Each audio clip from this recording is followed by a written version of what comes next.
This is not the media. This is hell. One corporation embodies all of the diseases that currently infect 21st century capitalism, and that virus may have led to the deaths of nearly 350 people in Boeing 737 MAX 8 airliners. Here to help us look at the big picture of what's wrong with capitalism by focusing on what's wrong with Chicago-based Boeing, market practitioner and analyst Marshall Auerback wrote the Salon.com article, Boeing Might Represent the Greatest Indictment of 21st Century Capitalism, which was produced by Economy for All, a project of the Independent Media Institute. You can find the article at Salon.com, and you can find out more about Economy for All at independentmediainstitute.org. Welcome to This Is Hell, Marshall. Thanks, Chuck. Good morning, and thanks for having me. You can follow Marshall on Twitter at Auerback. That's Auerback. You write Boeing has a totally unsustainable business model, one that has persistently ignored the risks of excessive offshoring, the pitfalls of divorcing engineering from basic R&D function, the perils of demodularization, and the perverse incentives of shareholder capitalism, whereby basic safety concerns have repeatedly been sacrificed at the altar of greed. How is Boeing both unsustainable, as you describe it, and at the same time the world's largest aerospace company and leading manufacturer of commercial jetliners, defense, space, and security systems, and service provider of aftermarket support? How can it be both unsustainable and the market leader in its field? Well, to answer your second question first, it was once a very successful company. It was known as the Queen of the Skies in the golden age of global aviation. By the way, it was largely Seattle or based at that time and had a largely unionized workforce. So that may be more than coincidental. But it was a strongly well-run company. The reason it still exists today, in spite of the pathologies I described, is because there's essentially only one other bit of competition, and that's Airbus in Europe. So you have a duopoly, and it's really a bit of a market failure because, unfortunately, consumers don't have an alternative available to them other than those two airlines, in spite of the fact that, as you pointed out, they keep producing increasingly lousy airlines. Not just the 737, but the Dreamliner, the 787, has also been characterized by lots of problems since its introduction about a decade ago. Does the fact that there is a duopoly, as you describe it, does that contribute to the pathologies that you see occurring within Boeing when it comes to 21st century capitalism? Does that duopoly cause the situation that leads to the pathologies that you see? Well, not necessarily. It simply means that there's not a lot of available choice out there. I'm not, break it up because it's a duopoly. The problem comes from the fact that, as you say, they've started to offshore a lot of their production, and they were warned against doing this by as early as 2001 by one of their former engineers, because you need to have a relatively cohesive industrial ecosystem. You need to have the engineers and the R&D people working closely together so that you can stress test and catch problems early. That's a very important consideration. But when you're making one piece of equipment in Japan and another in Italy, that becomes harder to do. That's the problem of demodularization, which was described in a Harvard Business Review piece a few years ago. And the other problem is that Boeing is now not just a civilian aircraft manufacturer, but it's also doing a lot of work for the Pentagon. And that in itself is problematic because the two sectors have different cultures. Instead of working towards being efficient and cutting costs as you normally do in a civilian company, the military works on a cost-plus basis. So what they basically say to a company like Boeing is, we'll give you your cost plus, say, 15%. There's a fixed margin. So that is not only terrible for the taxpayer, it's also the company, because it actually gives a perverse incentive to Boeing to expand and be as wasteful as possible because they can fatten their margins that way. And that's one problem. And the second is that It's what a longtime employees at the Pentagon, Chuck Spinney and Pierre Sprey, called political engineering, which is that you have an increasingly expensive military boondoggle. It wastes money, but you ensure that it never gets the plug is never pulled because you put as many operations in as many states as possible, which is highly inefficient. But when it comes to Congress saying you're wasting money, we're going to cut back your budget. Boeing just has to go to one of their friendly congressmen and say, well, okay, well, we'll be cutting jobs in your particular district, and they thereby rally political support, which keeps the wastefulness going.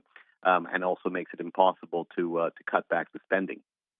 Would nationalizing military spending, defense spending, would that end the private-public clash? Would that end the political engineering that you see that caused so much problems with the military-industrial congressional complex?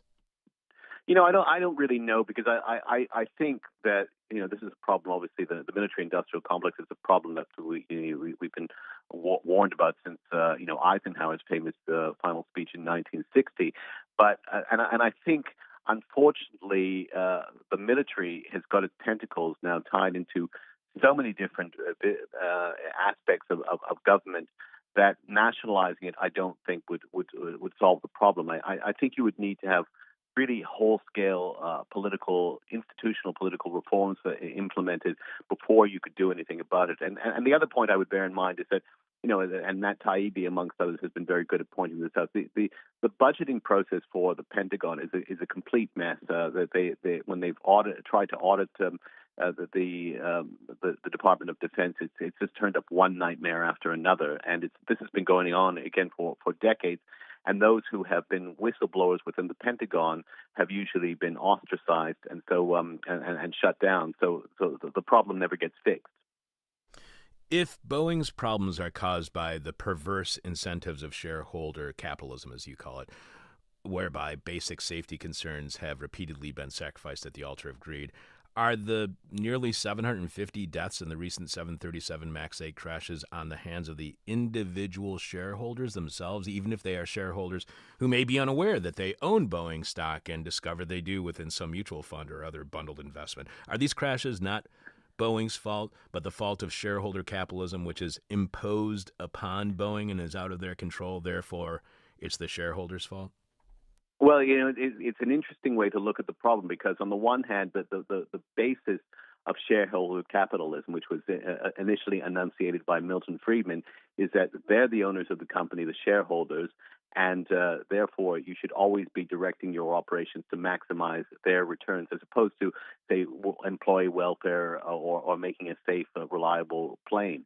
And yet, as you pointed out, if that's true, logically, they should be the ones to be held accountable. But of course, they would rightly say, well, we don't really know the ins and the outs of the operations of the aviation industry, and we don't really have the engineering expertise, which I think highlights the stupid premise of shareholder capitalism. I mean, I was once a fund manager, and I was the classic jack of all trades, master of none. You learn a little bit about a lot of different industries, but there is no way I would be able to advise someone with 30 years experience in in the aviation industry of how to build a proper plane. And yet that's the silly premise underlying shareholder capitalism.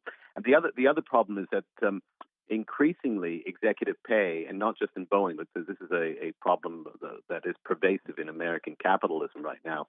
The incentives are towards higher pay are largely linked to the performance of the stock price, as opposed to the underlying operations of the company itself.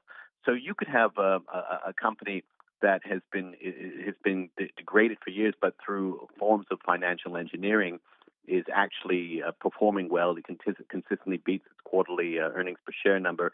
The Wall Street supporters jump on it and push the stock up, and everything looks great. I mean, the General Electric under Jack Welch was a classic illustration of this. But Boeing is merely the next in a long line of companies that pulls this kind of stuff. So what I'm saying is that you need to change the incentives. You have to make executive compensation predicated on the airline, how the airline itself actually performs, as opposed to how the stock price performs. And I do also, incidentally, think that many of the executives who were responsible for these decisions should be tried on manslaughter charges. You describe how the veteran commercial pilot and software engineer George Travis's article, how the Boeing 737 MAX disaster looks to a software developer, design shortcuts meant to make a new plane seem like an old familiar one are to blame, which was posted at the Institute of Electrical and Electronics Engineers website Spectrum, is a devastating takedown of a company that once represented the apex of civilian aviation, whose dominance has been steadily eroded as it has increased its toxic ties to the U.S. military. Is there a lesson in Boeing's relationship with the military, a warning to other corporations who may want to get in on the military-industrial congressional complex? Is it not as good a gig as we might think it is? Yeah, Gregory Travis. I've spoken to him many times, and we've actually co-authored another piece on this. The preliminary report that's come out, it's available publicly right now, is pretty damning. But yeah, I think the military seduces because it's a ready-made market. It never seems to shrink, and they're offering a guaranteed margin. But as I said, it is inherently corrupting, and also it's very problematic from a society's point of view that you don't want America's most talented engineers, software designers, etc., working for enhancing the military. You'd rather have them deployed productively in the civilian economy. So it not only engenders sloppy working practices within a hitherto civilian company, but it just draws more and more people towards the military and therefore misallocates resources in a highly destructive way. So there are many warning signs, and I think it's really literally a Faustian bargain if a company decides it wants to get in bed with the Pentagon.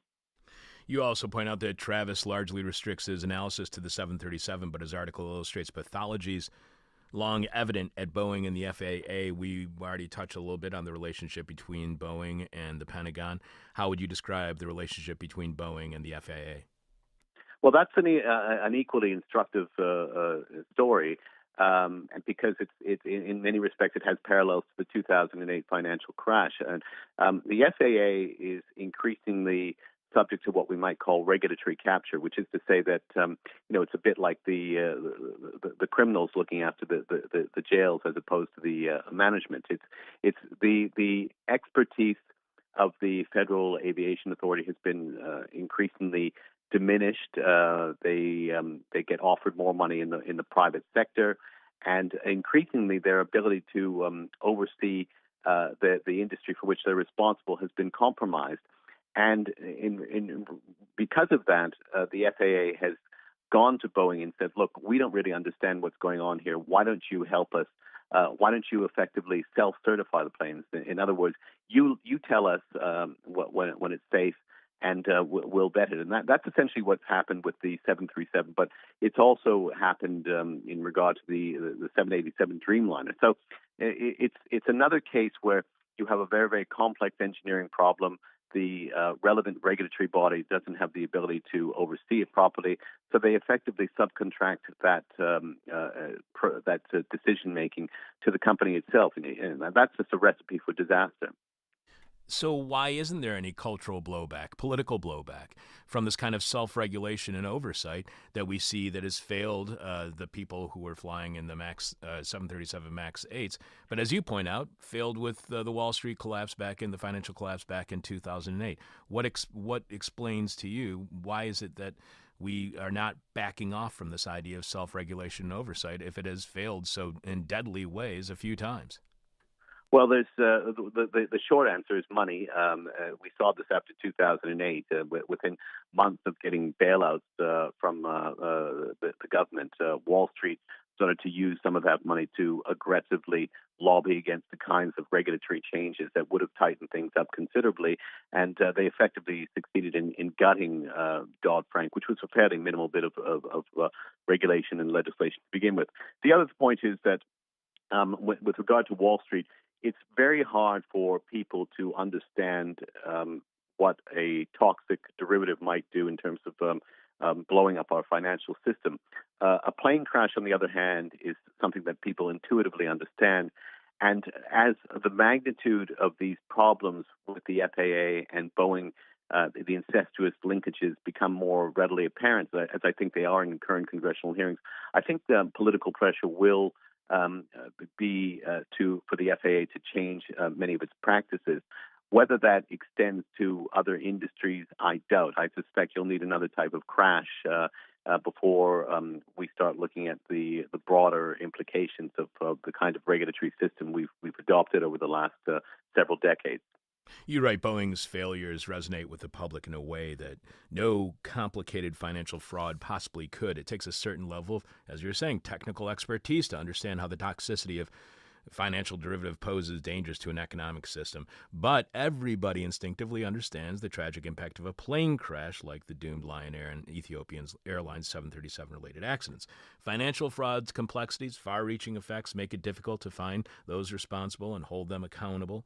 It can even lead to blaming the victims for their own involvement within the financial system that is later proven to be fraudulent, or a universalizing of blame by contending anyone who has any investment in the financial markets touched by fraud is also complicit, thus diffusing that blame again. Is it any more or less difficult to hold the airline industry and its executives accountable and responsible for their shortcomings than it is the financial industry? Is it any easier to charge Boeing executives with manslaughter than it is to charge Wall Street executives for fraud? Well, I think it's easier in the sense that it's probably easier to establish a clear nexus, as you said, and as I wrote, a plane crash is something people instinctively understand. But I would argue that even in regard to Wall Street, Congress really dropped the ball. My friend Bill Black, who's a professor of criminology and an economist who's looked at this, has pointed out, and as have many others, that the Wall Street ensured that they took care of so many different congressmen, and I think also the Obama administration made a fatal miscalculation in effectively refusing to look for real financial crimes. They made a decision. It was really a decision made by Tim Geithner and Eric Holder that we can't prosecute the too big to fail bankers. Because if we do so, it's going to create another financial crash. Now, I disagree with that. I think that there was a very, very different approach taken in the 1930s. Executives did go to jail, likewise with the savings and loans. So to me, that represented a profound political failure, and we're going to pay the price for that when the next financial crunch comes. It is not that you can't find the crime, but if you don't even bother looking for it, then it's very, very hard to prosecute people. Do you think that lack of prosecution of those crimes in any way contributed to the fact that in 2016 we have a Republican, we have Donald Trump being elected president? Yes. In fact, I've written about this before. If in many respects, I would say that it foamed the runway for Trump, because if you refuse to prosecute white-collar crime. Jesse Eisinger at ProPublica has written a lot about this. If you refuse to be more aggressive about prosecuting it, then you effectively make it much easier for a grifter like Trump to come to the White House. And by the way, I would also argue that there are multiple examples of Trump's corruption. I think every day he's in the White House, he virtually violates the emoluments clause of the Constitution on a daily basis with those hotels, for example, that he has in Washington, D.C. He profits from his position in the White House, which is a constitutional violation. So, but instead we didn't really look at that problem and tackle it under Obama. It's harder to establish the precedent that you're going to go after Trump that way. So instead, we went after him on the basis of Russia, which, whatever your thoughts on Russiagate, it was much more problematic to establish a direct link between the two problems, and therefore we got a very unsatisfying conclusion to Mueller's investigation. You describe how Boeing couldn't get it right because the company had shifted large chunks of its design and manufacturing facilities to disparate parts around the globe. too far apart geographically, in fact, to monitor everything properly. At which point you quote Professors Gary Pisano and Willie Shih in the Harvard Business Review, writing, as a result, Boeing encountered problems assembling the pieces, such as the horizontal stabilizer from Alenia Aeronautica in Italy, and the wing box from Mitsubishi Heavy Industries in Japan. Significant redesign and rework were required, and the program suffered major delays. Are Boeing's failures the failures of globalization? Do the crashes of the 737 MAX 8 jets by Boeing reveal the shortcomings of globalization? Yeah, I think so in a lot of ways. For one thing, I would say that if you just engage in global labor arbitrage to find the cheapest possible labor anywhere around the globe, and we've facilitated that by encouraging offshoring, you effectively, first of all, you degrade your national skill sets. Many of the skills that historically have been done in the U.S. Are lost to overseas competitors. But there's another insidious aspect to this, which is that it's a soft option to just go for lowest cost labor around the globe. It means that you resist investing to upgrade your technological expertise and moving up the technology curve so that you ensure that you get high paying, highly skilled jobs remaining in this country. And in that sense, for example, the U.S. is very, very different than countries like Germany or Japan, which I think have retained viable and quite vibrant manufacturing systems because they've made a conscious policy decision to keep those onshore, and instead of using the soft option of offshoring to get cheaper labor, they have just invested more technologically to go higher up in the cost curve. So Germany, for example, continues to produce high-end profitable cars, which there's demand for them globally, whereas GM, for example, gets a bailout and then it closes domestic factories in the U.S. and expands operations in China. That's another classic illustration of the problem. You write how the links between the Pentagon and Boeing began in the late 1990s when the U.S. Department of Defense helped to engineer a merger of Boeing and McDonnell Douglas, the latter, McDonnell Douglas, an important supplier of combat aircraft in the United States. Why did the Pentagon seek the merger of a civilian aviation company with a military aviation company? How is this viewed as being good for the Pentagon, for Boeing, and for McDonnell Douglas? Well, the Pentagon wanted to make sure they had enough domestic suppliers to give them aircraft. In fact, they engineered it. It was really a covert bailout because McDonnell Douglas had started to do the same kinds of things that Boeing has subsequently done, which is that they began to offshore a lot of their operations. They began to disinvest. They began to produce an increasingly shoddy and problematic aircraft. They were actually not performing well.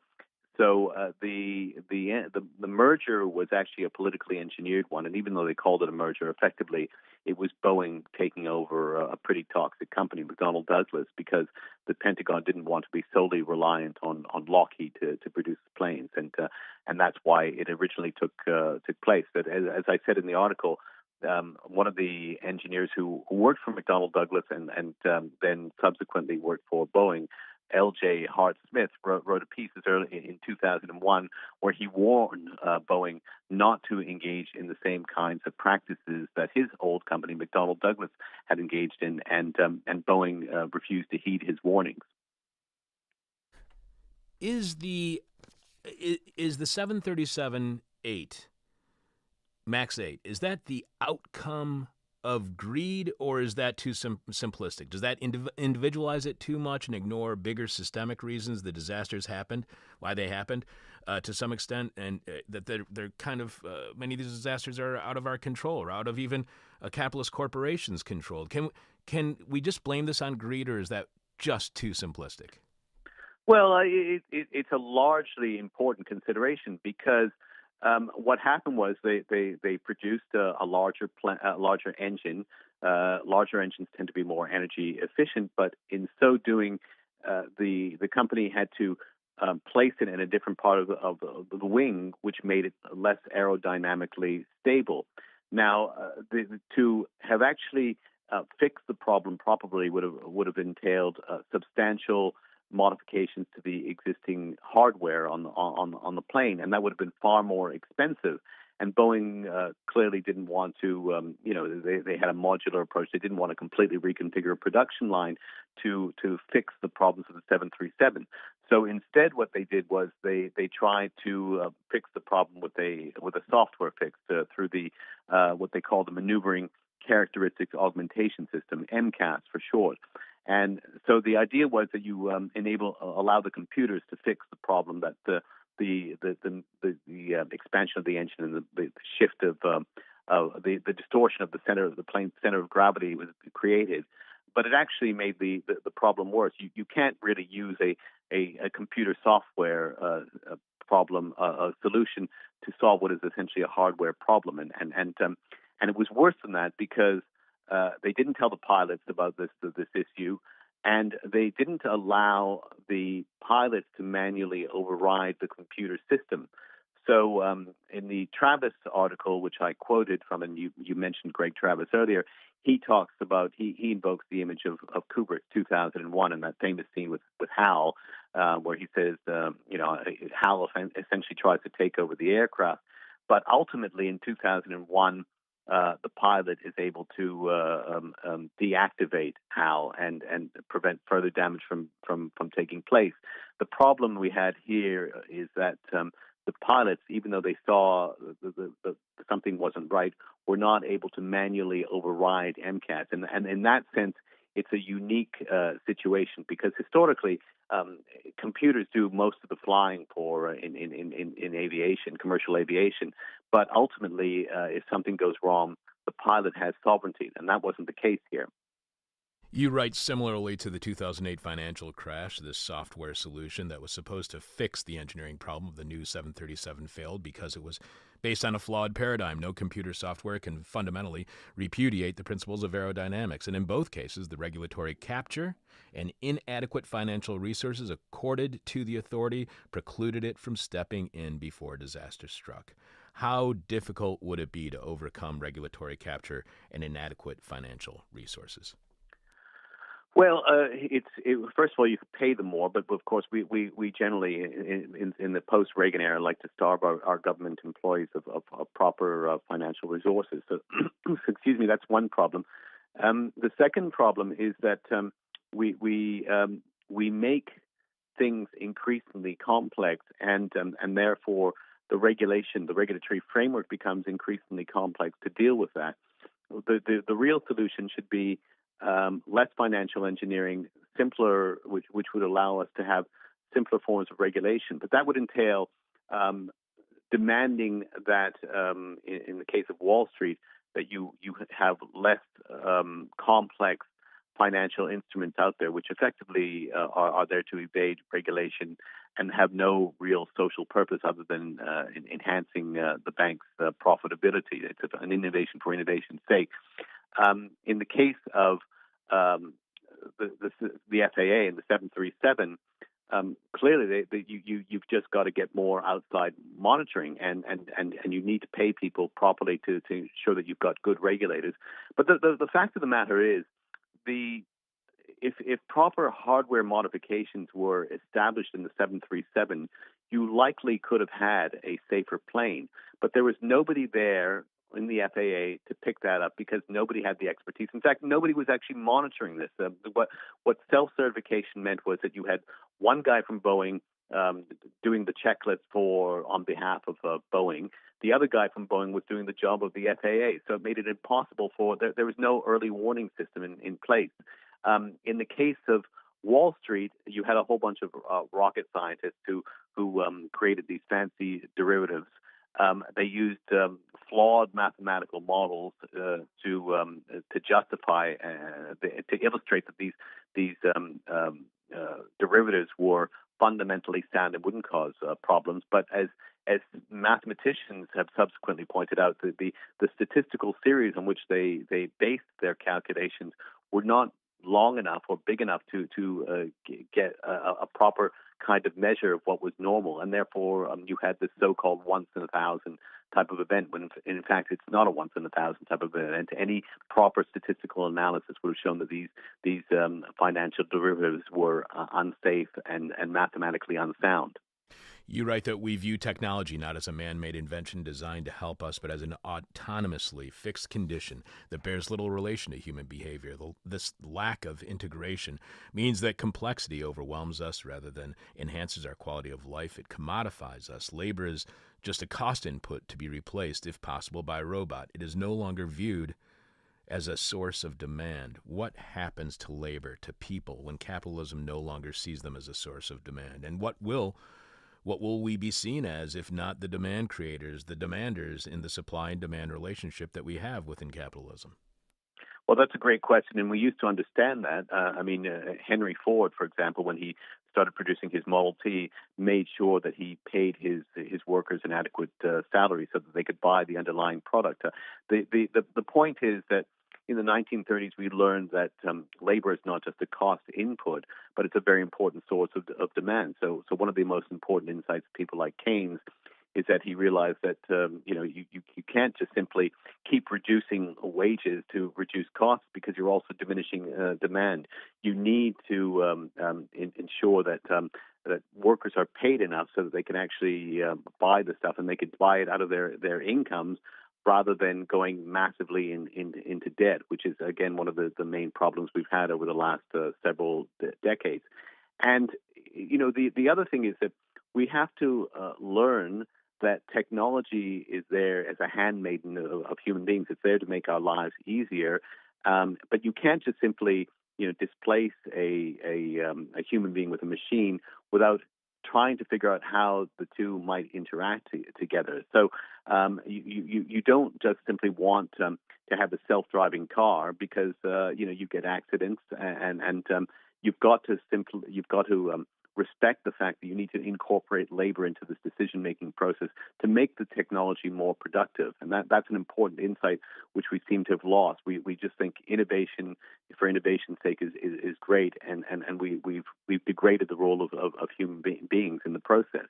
Earlier this month, President Trump nominated Acting Secretary of Defense Patrick Shanahan to take that role on permanently. Defense News reported last week key Democrats are signaling that Shanahan will face tough questions and possibly significant resistance in what has already been a bumpy path to him taking over the military's top civilian role. Democrats on the Senate Armed Services Committee are expressing wariness over the former Boeing executive's industry ties. And according to the Defense Department's own biography of Shanahan, he worked as a senior vice president of commercial airplane programs, managing profit and loss for the 737, 747, 767, 777, and 787 programs, and the operations at Boeing's principal manufacturing sites.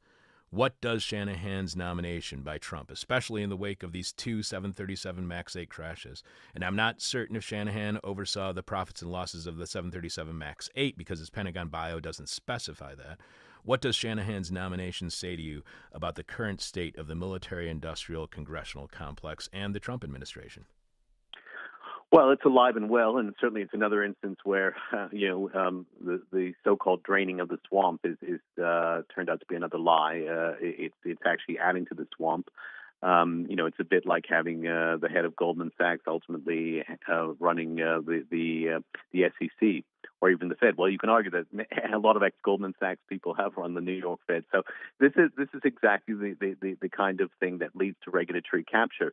You want people to have expertise, but you don't want them to be so embedded in the culture of the industries in which they are regulating, so that they are unable to do it at a proper arm's length manner. You need to have people who understand these industries but are not part of these industries. And Shanahan, unfortunately, I suspect will get the nomination because there is a Republican majority, and the Republicans don't seem to ever care what the actual electorate wants. But it's a perfect illustration. You can't have a Boeing guy handling the Defense Department in the wake of this kind of a problem. It exposes everything that's wrong with that, and you need people from the outside who understand the problems and therefore could act as a more effective arm's length regulator.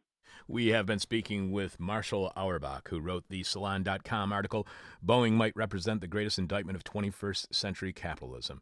Marshall is a fellow of the Economist for Peace and Security at the Levy Economic Institute at Bard College in New York, and he has over 28 years' experience in investment management. You can follow Marshall on Twitter at @Auerback, AMAUERBACK.